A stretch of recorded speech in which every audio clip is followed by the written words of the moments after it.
How's it, golf fans? Reid, Fowler here in the DK Live studios for our third major on tour. And first, course preview across the pond, the Open Championship at Carnoustie Golf Links in Scotland. The third major will be a par 71 and measure a little over 7,400 yards.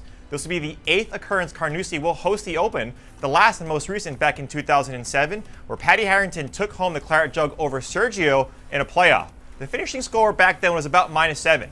Carnoustie is your vintage links course. Designed by Old Tom Morris back in 1857, Carnoustie is nestled on the south shores of Scotland on the North Sea.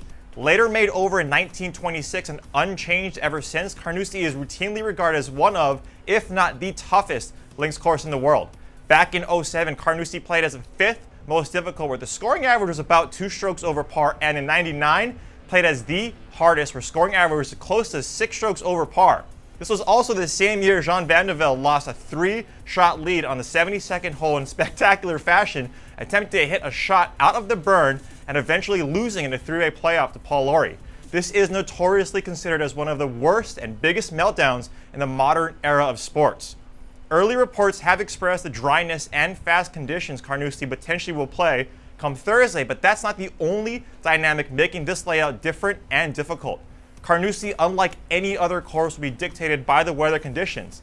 If we have winds and weather like we did in 99, we could see very few scores, if any, in the red numbers. But if we get conditions we did in 07, we could see -3 or thereabouts being the winning number. For links, and especially here at Carnoustie, I'm looking for past experience on links courses over time, as well as recent links-style tournament play on the Euro Tour leading up to the tournament, as well as lead-in form.